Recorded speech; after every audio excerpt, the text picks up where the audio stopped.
Welcome to today's webinar. County Health Rankings and Roadmaps is a program of the University of Wisconsin Population Health Institute with support from the Robert Wood Johnson Foundation. This webinar is produced in collaboration with Healthy Places by Design. The University of Wisconsin-Madison occupies ancestral Ho-Chunk land, a place their nation has called Daejeop since time immemorial. Today, UW-Madison respects the inherent sovereignty of the Ho-Chunk Nation, along with the 11 other First Nations of Wisconsin. This webinar will be recorded. All speakers' views are their own. Guest bios and slides from today's webinar are available on our resource page. We will share a link to the resource page when the webinar begins. Stay up to date on all things CHR&R. Find us on Facebook, Twitter, and LinkedIn. And if you haven't already, sign up for our newsletter by scanning this QR code with your phone's camera. It's the best way to find out about upcoming webinars, our podcast, and our latest tools and resources. Your facilitators today include our host, Erica Burrows-Girardi, with support from CHR&R Communication Specialist, Tommy Jaime, and the Collaborative Learning Director from Healthy Places by Design, Joanne Lee. We invite you to continue the conversation immediately after the webinar in our discussion group. Joanne Lee will be our lead facilitator. And watch for a chat from Tommy for details on how to join the group after the webinar.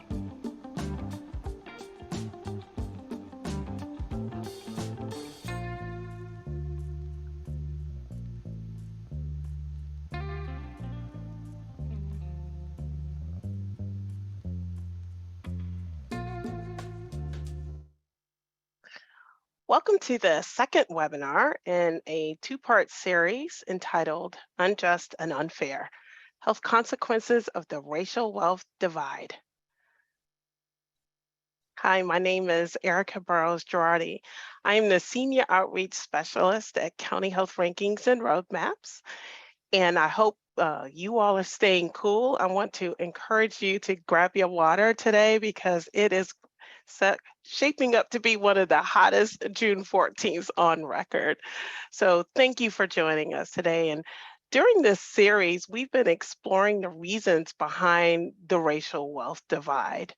And I'm excited to introduce you to some colleagues that are going to help with your learning experience today. And I'm going to start with Joanne Lee. So Joanne, it's really toasty here in Florida. How are things with you in North Carolina?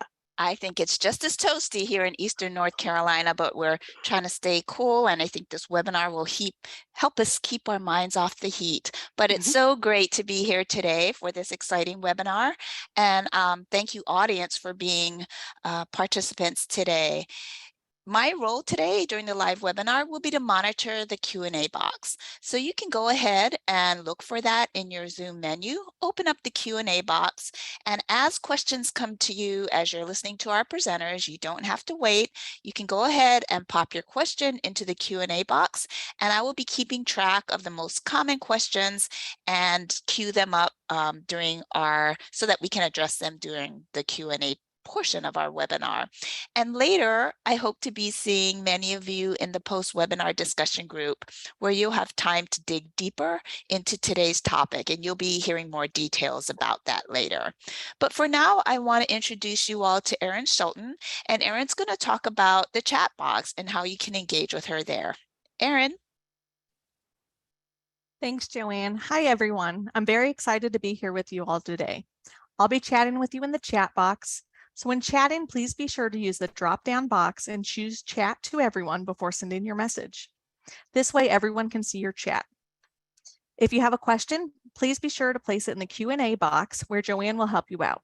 Next up, I'd like to introduce you to James. James is one of our colleagues here at County Health Rankings and Roadmaps, and he'll be helping with technology.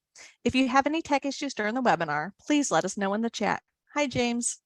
Hi, Erin. Thank you so much. And I'm a technologist for the County Health Rankings and Roadmaps, and I'm here to help with if you do have problems send a message to the panelist chat, and we'll do what we can to make sure your experience is a good one.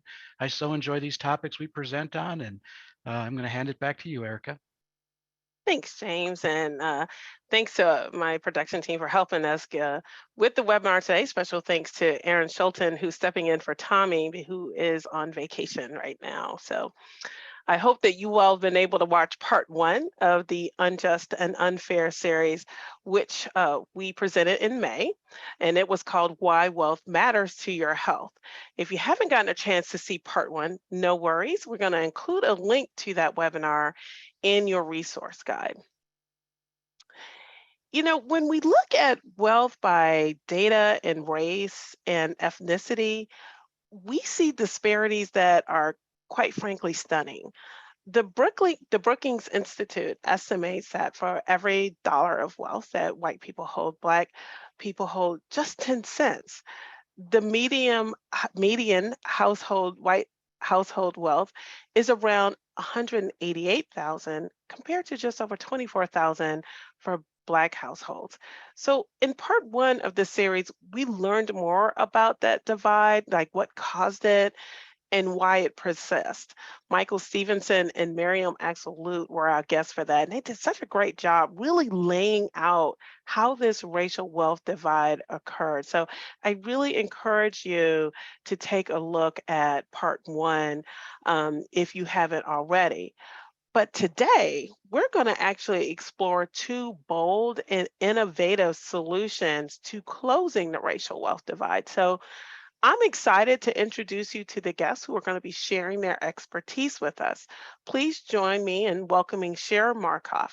Shira is a policy fellow at Prosperity Now, and she'll tell us a little bit more about Prosperity Now and what they do in a second.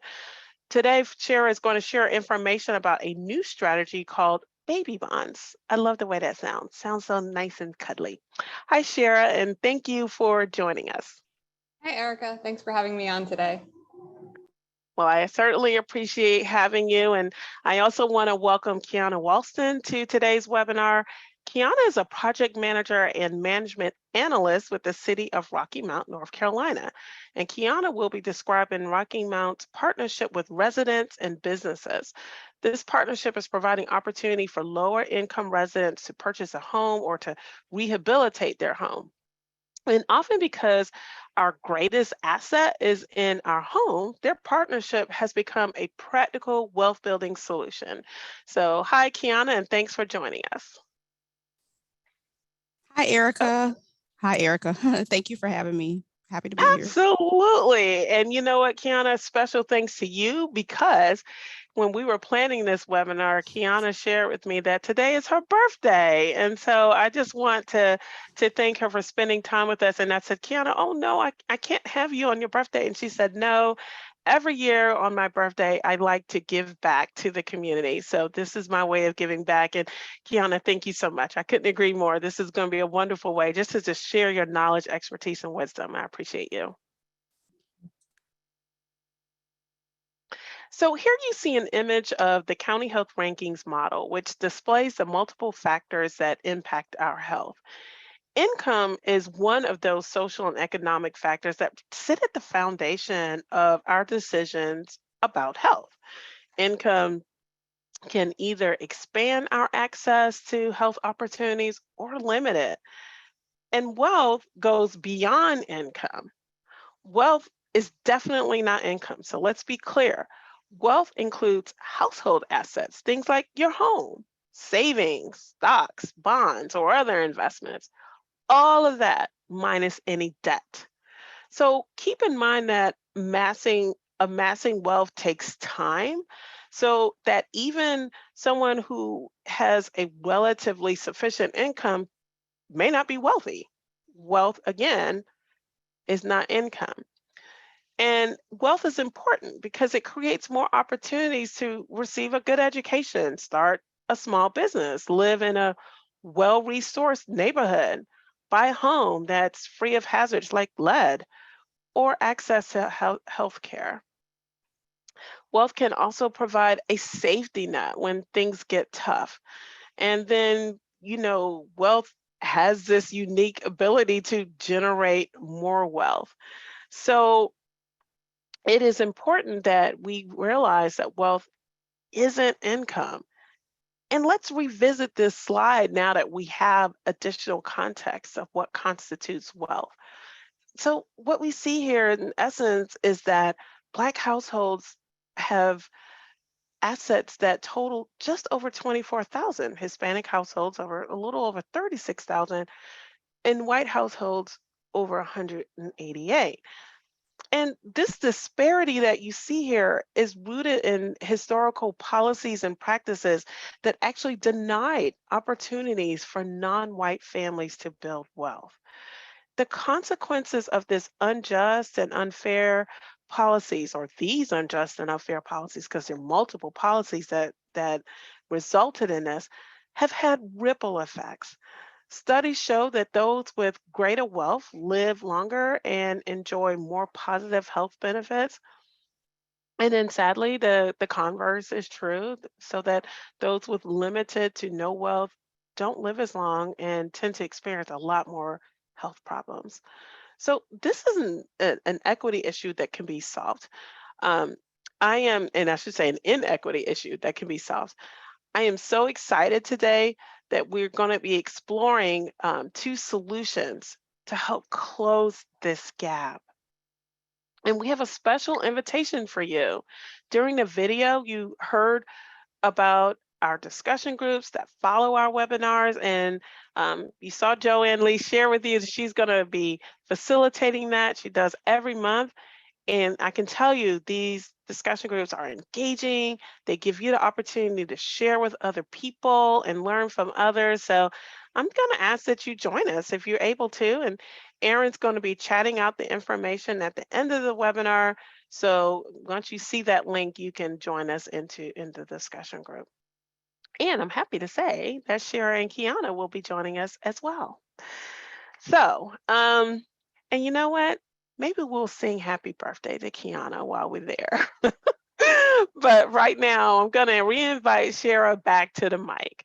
Shira, I can't wait to dig into this strategy called baby bonds. But for our audience who may be unfamiliar with Prosperity Now, can you give us a little bit more information about your organization, your role as a policy fellow? And I'm also curious about how you help advance policies that create equitable opportunities. Yeah, absolutely. I do want to say before I start that my cat seems determined to get on Zoom today. So she's on my lap. I don't know if you can see the top of her head, but she may jump up at any moment. So I'm just giving warning that I may be distracted. But those of you who have cats, you know it's impossible to try to tell them to not be Zoom. Anyway, so Prosperity Now is we're a national nonprofit based in Washington, D.C. And our vision is to have an economy that is fair and just and free from structural inequity and racism, where everyone can participate across their life cycles, where households can build sustainable wealth through generations, and communities can prosper without exception. So we work at the national, state, and grassroots levels to drive economic opportunity for all, to build equitable economic power, and to center those who've been historically excluded from the economy. And so we do that through advocacy work, through policy development, program design, implementation support, research, and narrative change. In my role as a policy fellow, I support both our existing policy issues, and I also explore new policy solutions that are about addressing the racial wealth divide and helping children and their families to thrive by supporting both their financial needs in the present and ensuring that they can build financial security and wealth in the long term. And of course, one of the solutions that I focus on is baby bonds, which we're going to talk about more. But in our baby bonds work, I work with my colleagues, I work with partners across the country to advance baby bonds policies at the federal, state, and local level, through direct advocacy to policymakers, through developing resources for policymakers and advocates, and mobilizing grassroots supporters, and just generally building awareness. Awesome. That's why you are the perfect person to tell us more about baby bonds. They've gained some traction in closing, as being a solution to closing the racial wealth divide. So what is a baby bond, and how do they work?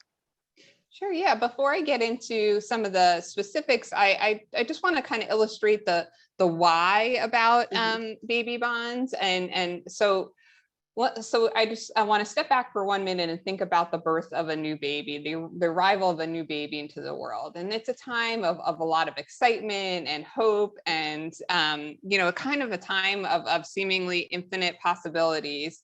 And it really seems like this person could grow up to do anything or be anyone. But contrasting that, the reality is that, unfortunately, a lot of a child's future is really constrained by the economic situation of the household that they're born into. If they are fortunate enough to be born into a wealthier household, when they are adults, they'll get support with college tuition, or maybe help in purchasing their first home. But if they're from a household with limited or no wealth, which as we saw on your slides earlier, is disproportionately the case for Black, Latinx, and Indigenous children, they're not going to get that jump start for their future, and it makes it a lot harder for them to begin their adult lives and really start building that economic security. And so that's really where baby bonds come in. They're about changing that reality so that it will actually be true that every baby, regardless of the household they're born into, has that money for the future so that they can be anything and reach their full potential. So, kind of giving that sort of why behind baby bonds, I'll talk more specifically about what they are. But I do want to first acknowledge economist Derek Hamilton, who's a professor at the New School, who developed this concept of baby bonds. So baby bonds are significant monetary investments made by the government on behalf of children shortly after birth to be used in the future for wealth building. They're an anti-racist policy, which means that they're a policy that will lead to greater equity between racial groups. And specifically, they're designed to narrow the racial wealth divide by providing the largest investment to children from the lowest wealth households that are disproportionately Black, Latinx, or Indigenous. I do want to note, though, also that white children from households with little or no wealth would also benefit significantly from baby bonds.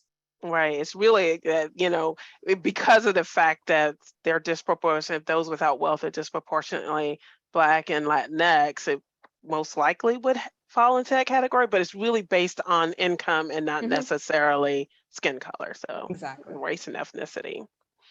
So just to be clear, you're saying that the government becomes an investor with this strategy.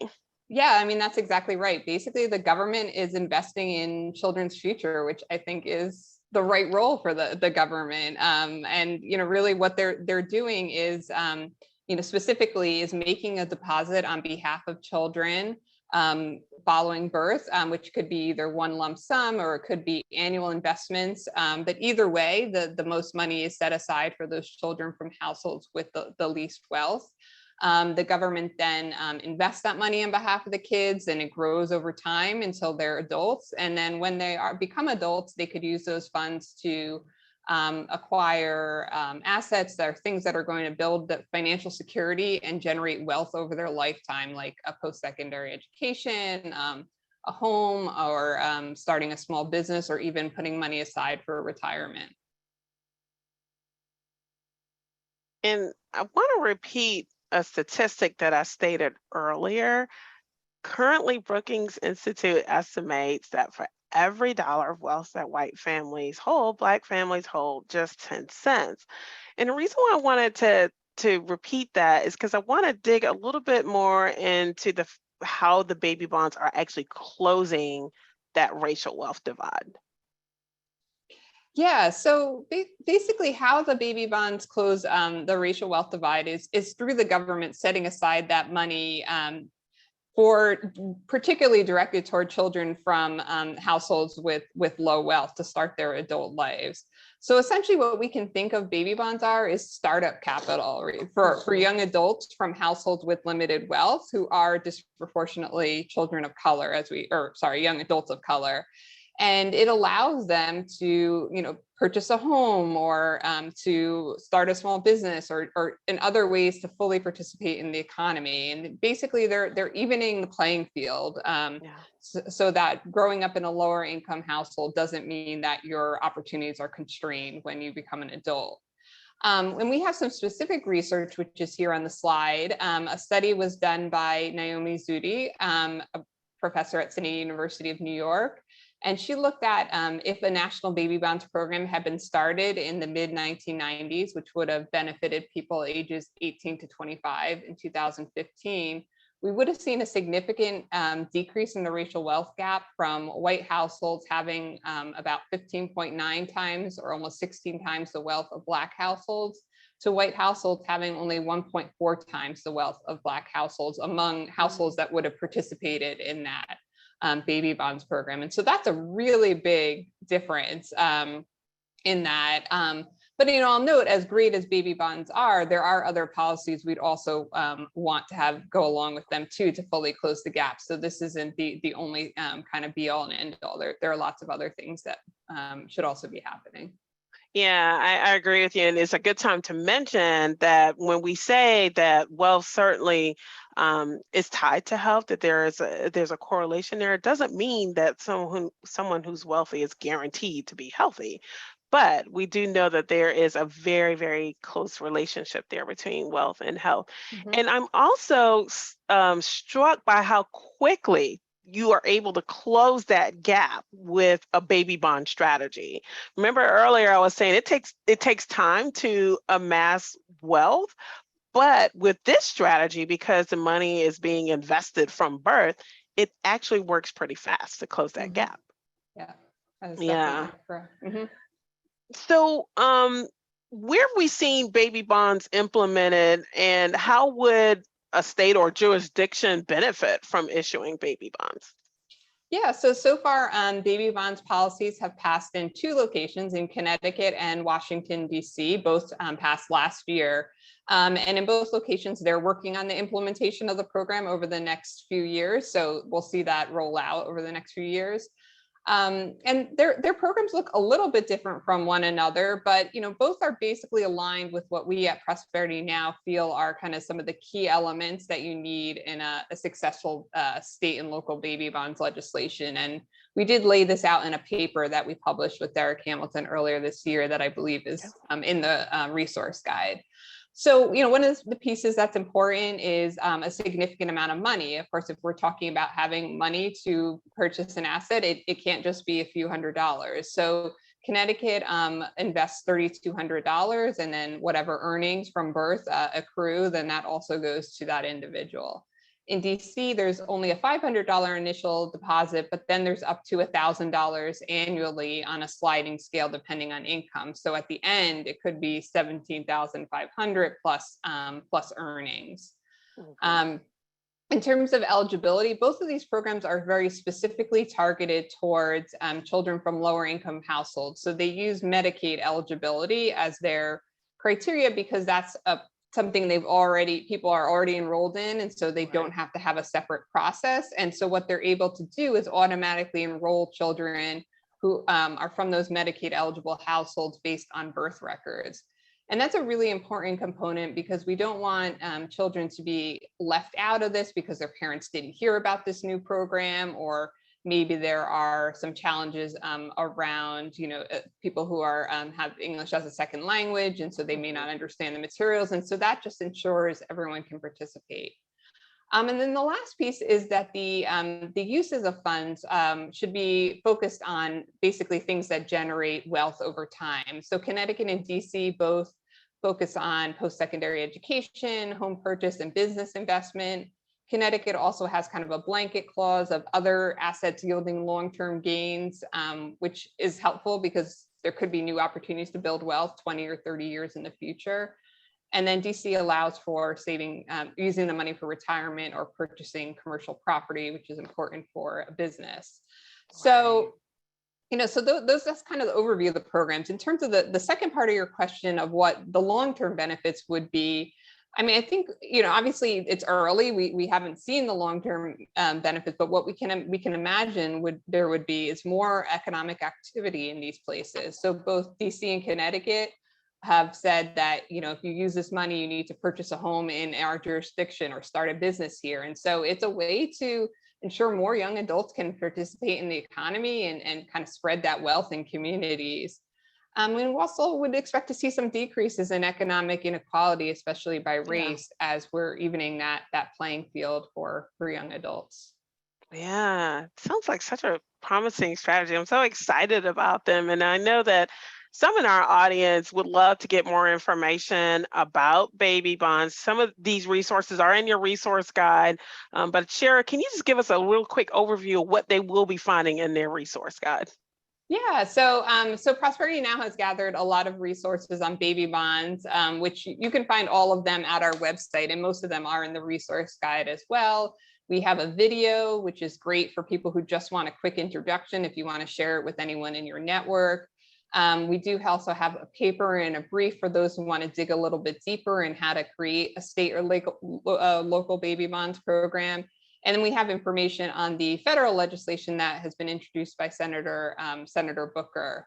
And also, if people want to get more information and keep up to date with what's going on, they can sign up for the Campaign for Every Kid's Future, which is Prosperity Now's network for individuals to kind of find out what's going on around these efforts to build wealth for children. Wonderful. And just to remind you, that resource guide will be made available to you tomorrow. We actually do collect resources that may pop up in a discussion group. So Joanne tends to put the resource guide together. Actually, every night after our webinar, she's so dedicated. She will do this tonight. So she will create that resource guide for you tonight. And then you can find it online tomorrow on our website. So, but feel free, go ahead, Shira. I was going to say, feel free to contact you, but if there's anything you would like to say. No, this is my contact information. Feel free to reach out to me about anything baby bonds related. Yeah, because it's such a win-win. Baby bonds will be pulling children out of poverty while ensuring that the state or whatever jurisdiction that's issuing them are really investing into their children, because the children are their future. So I'm excited about them, and I definitely encourage you to reach out to Shira to learn more. So stick around, Shira, for the Q&A session, and also I know you're joining us in the discussion group, but thank you for now. Thank you. And just before I invite Keyana back to the mic, I want to mention this distinguished honor that the city of Rocky Mount received last year. Rocky Mount, North Carolina is a 2020-2021 RWJF Culture of Health Prize winner. Now, this prize honors and elevates communities in America working at the forefront of advancing health, opportunity, and equity for all. And for more information about the Culture of Health Prize, visit rwjf.org. So, Keyana, welcome back. I just want to let you all know in advance, Keyana has some lovely pictures that she's sharing with us today, starting with this one. Tell us a little bit more about Rocky Mount. All right, thank you, Erica.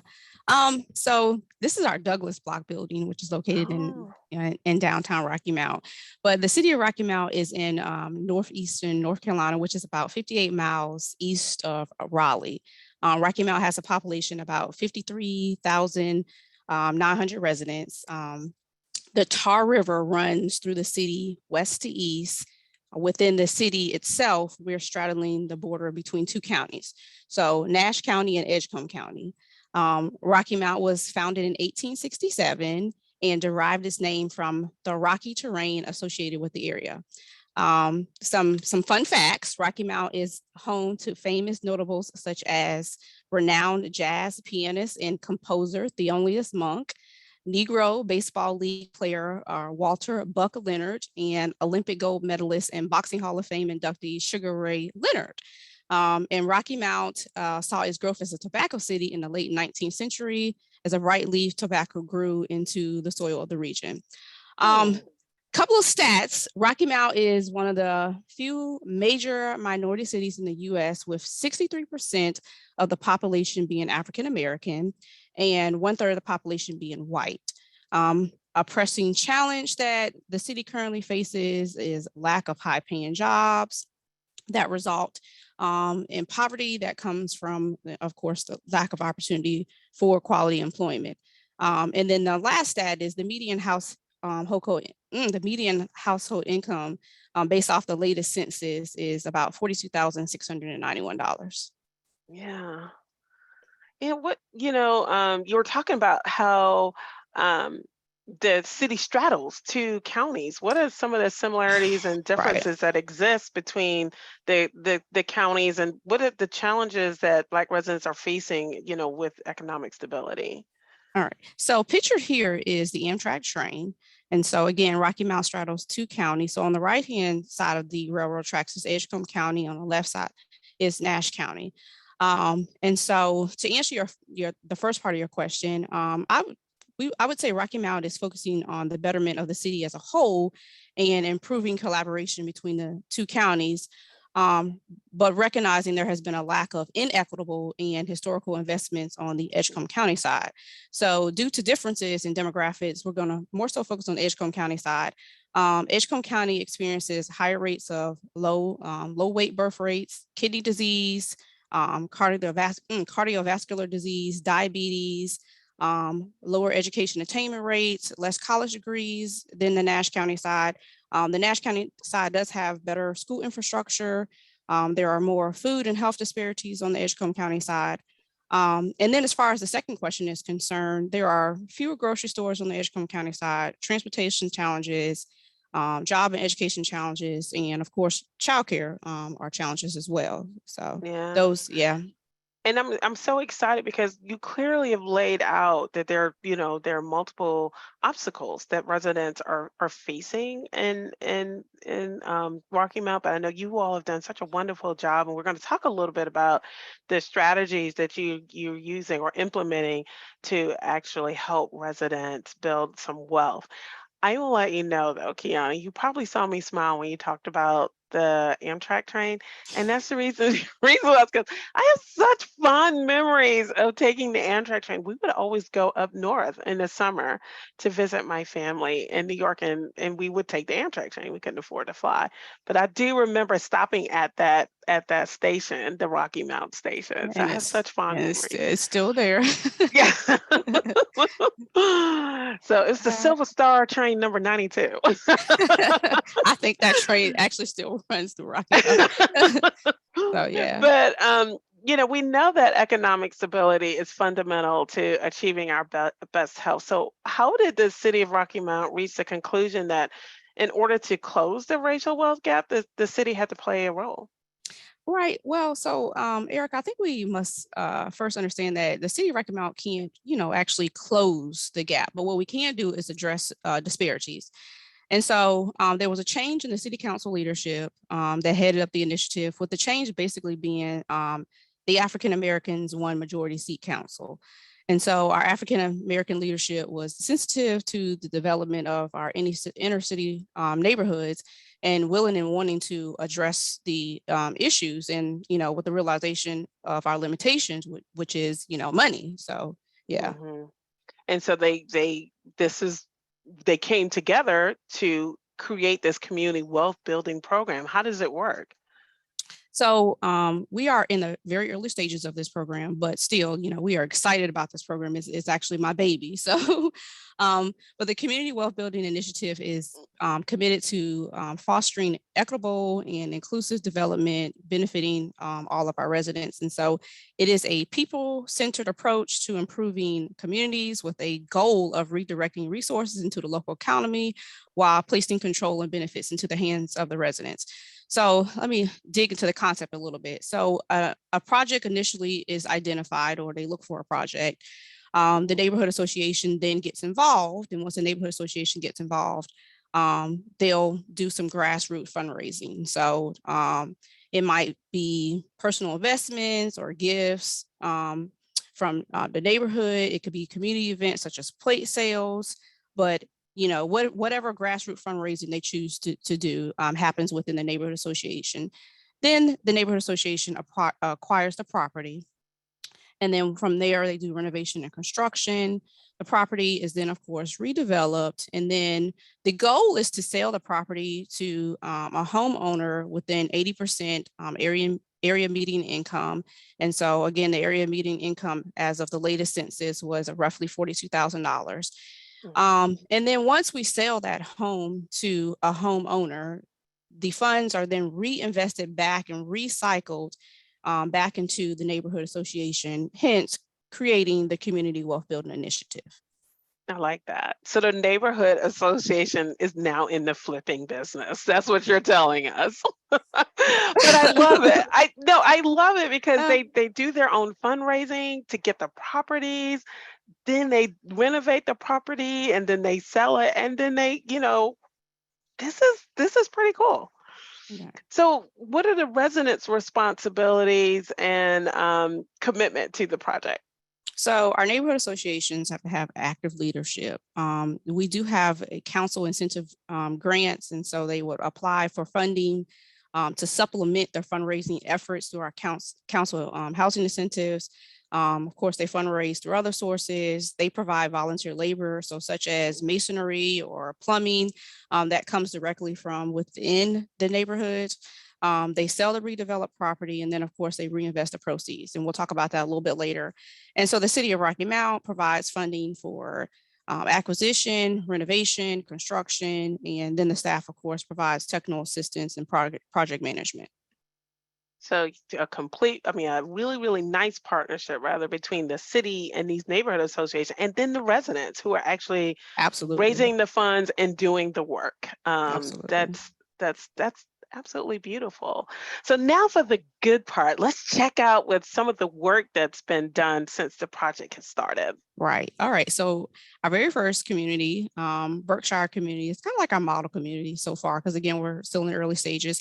1816 Duncan Drive was identified. And so 52,000 total for the funding and the acquisition and the renovations, which 30,000 was provided through council housing incentive grant funds, which is from the city. 12,000 was raised through community contributions, and then they secured an unsecured loan for $10,000. And so the house sold for $89,900 in January 2020. And so the net proceeds from that property was $37,900. And now that gets recycled back into the neighborhood association. Yep. And then here we have it. So yeah, so on the left-hand side is, they're kind of finishing up the construction a little bit because it wasn't, a house that needed to be completely gutted. They just needed to be renovated and up. Yep. And so on the left-hand side, they're finishing up the construction, and on the right-hand side, you will see the finished home, and it is ready to be moved into at that point. Nice. And so this one is the one you told me that has sold, and a Yes. family lives there now. Yes, yep. Yes, ma'am. Yep. Very nice. And then we have another home on the horizon. All right. So again, Berkshire community, around the corner from the 1816 Duncan Drive address, 701 Lincoln Drive has been acquired. And so right now, the total for funding, acquisition, demolition, and environmental issues is $77,900.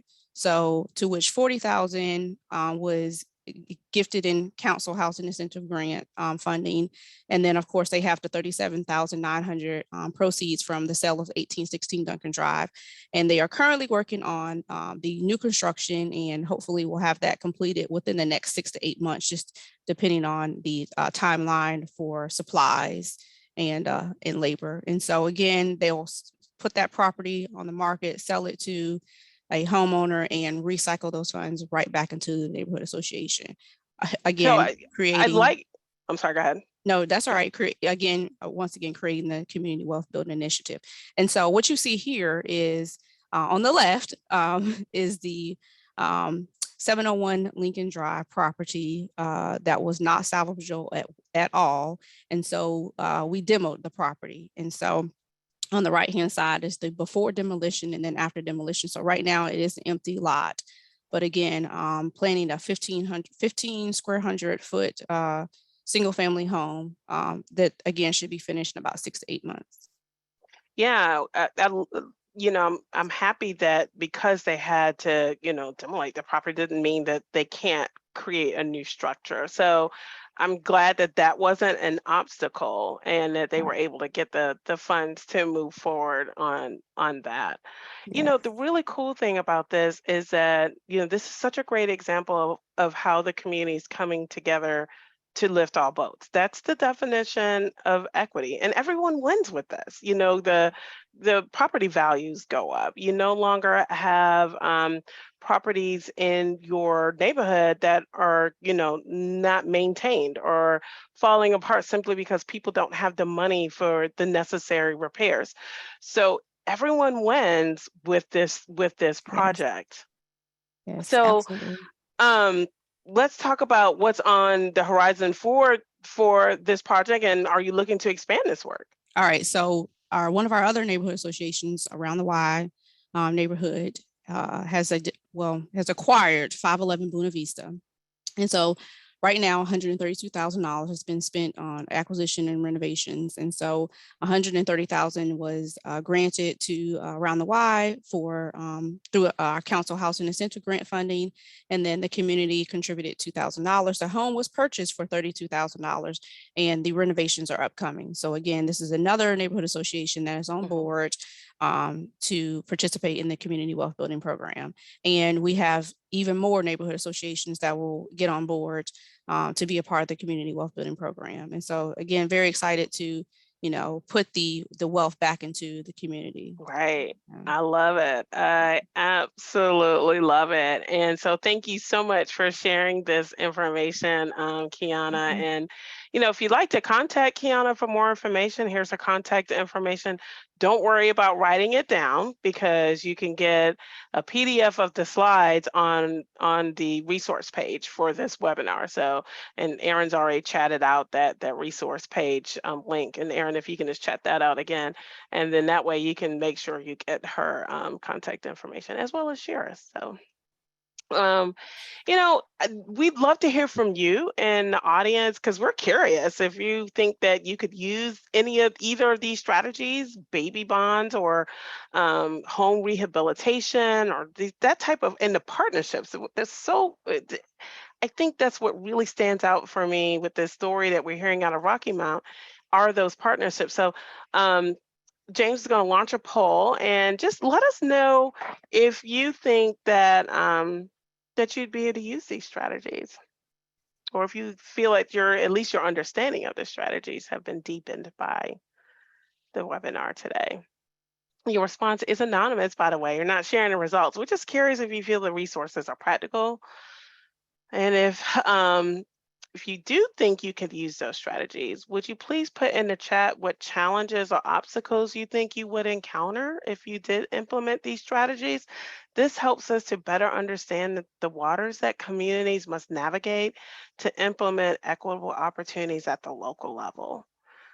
And then come to the discussion group. We could talk about those challenges and obstacles as well as kind of workshop together how to mitigate those challenges. So. Thank you, James, and feel free to go ahead and close that poll right now. Just before opening up the questions and ask Joanne to come back to the mic, I want to invite you to listen to CHRNR's new podcast. It's called In Solidarity. Our first 6 episodes address the racial wealth divide and that divide that has persisted in our country, quite frankly, since its inception.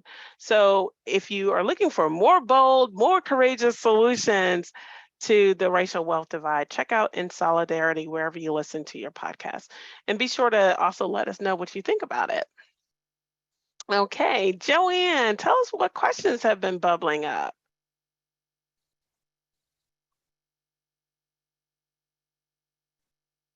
Uh-oh, are you on mute? Did you double mute? I probably did. Oh my gosh. And that's because I was madly typing away to try to keep track of all the questions that were coming in. But our presenters did such a wonderful job, Erica, based on the questions that came in, of helping people to really start to think about how they can apply some of these strategies. So I just want to first tell folks we're not going to get to everyone's questions, but particularly if you post a question where it's a little more open to some brainstorming about implementing some of these ideas in your communities, please come to the post-webinar discussion group, because that's what that time's for. But we're going to try to address as many of the more straightforward questions of our presenters here. And I want to start to turn to Shira. And Shira, Adrian has a question regarding the baby bonds currently running and utilizing Medicaid as a method to identify children. Does this count as an asset against the family or household? Wouldn't that inadvertently affect a family that's relying on Medicaid, or does it take something like that into account? Yeah, and that's a really important question. In both the Connecticut legislation and the DC legislation, they specify that for any benefits that are state administered or district administered, in the case of DC, that this program would not count against benefits for participating people. Now, the other thing to keep in mind is that the funds are held by the government for the entire childhood. They're basically held until they're distributed for a very specific purpose. So they're actually not even considered an asset of families, but to sort of be doubly cautious, they also include the caveat in the legislation that they don't count towards household assets for benefits. But yeah, it's a really important question. Great. Yeah, I was really appreciative that one came through. Then we had a couple of folks, Morgan and Camilla, make the tie about how important it is to not only provide the resources, but make sure that there's some support and education about managing the funds, and also not just managing the funds, but allowable uses that come with it. So can you speak a little bit more about what kind of educational supports come along with the baby bonds? Yeah, so in the Connecticut legislation, they do require financial education before receiving the funds. Now, I will actually say we at Prosperity Now are not, that's not what we would advise, a general financial education. There's a lot of research showing that general financial education isn't particularly effective because it's too generalized. It's not specifically about what people need at that moment. What we would actually say, what hasn't been included in legislation, what we would say is some kind of more specific access to financial counselors or people who have expertise in those particular assets. So if you want to purchase a house, a housing counselor who can provide very specific support. If you want to start a business, somebody who's a small business expert and can help you work through your business plan. And so that's actually what we would advocate for anybody looking forward to putting this legislation out, is to include funding for that significant support, because it's basically the same as a wealthier person has a financial advisor. We would want these young adults to have access to people who can support them. Right. And then I think these are quick, but they're specific to the Connecticut and DC examples that you shared. Does the individual have to pay tax on the money they receive? Yeah, so for the state, no. For the question, really outstanding question is around federal taxes, because this is new and unprecedented. So right now, Connecticut is actually working with some members of Congress on legislation to make sure that it would be excluded from federal taxes. So that's basically an issue that needs to get worked out. Thankfully, we have at least 18 years before anybody receives the money to work that out. Yeah, and I'm not sure, this one's pretty specific, but do you have an idea, even a ballpark figure of what's been the total investment by Connecticut and DC in the baby bonds program to this point? Yeah, so DC's initial appropriation, I had the advantage of going first and looking at the Q&A, so I could look up this number. So DC's initial appropriation was $32 million over 4 years for the program, and Connecticut, they actually, their plan is to issue a bond to, I know it's a little confusing because they're called baby bonds, but basically issue like a state bonding process to raise revenue for this. And so that would be $50 million initially. And that's, I believe that's to cover one cohort of children each year. Great. Thank you so much. I'm going to let you take a break for a moment. We might come back to you with additional questions if we have time, but I want to welcome Keyana back because you just inspired so many people with the example of what the city of Rocky Mount's doing for the community and creating wealth. So one attendee said, Keyana, creative idea. Is the price of the home fixed or how is that determined? And how is the future homeowner selected?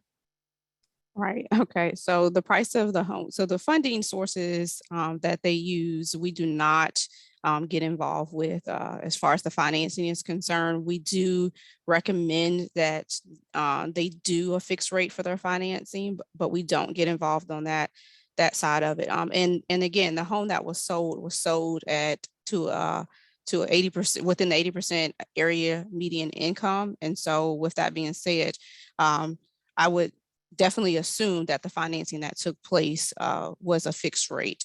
And I'm sorry, what was the second part of that question, Joanne? You're muted. I'm so sorry. How is the future homeowner selected? All right, so this particular homeowner was selected because they were identified ahead of time, honestly. And so they had grown up in the area, I believe. And so they were retired, I think military on a fixed income. And so they were kind of pre-chosen, but for the next homeowners, there's a process that we're still working out, but we'll probably do an application process where we'll open it to several people, and then we'll have a criteria that we follow. Yeah. Okay. And are you familiar with TIF projects? I am not. Okay, maybe Bonnie, if you can chat in, she had a question about whether TIF projects factor into the community development program at all. Andrea was really interested in knowing what type of other funders or investors have you seen become attracted to the projects that you've done?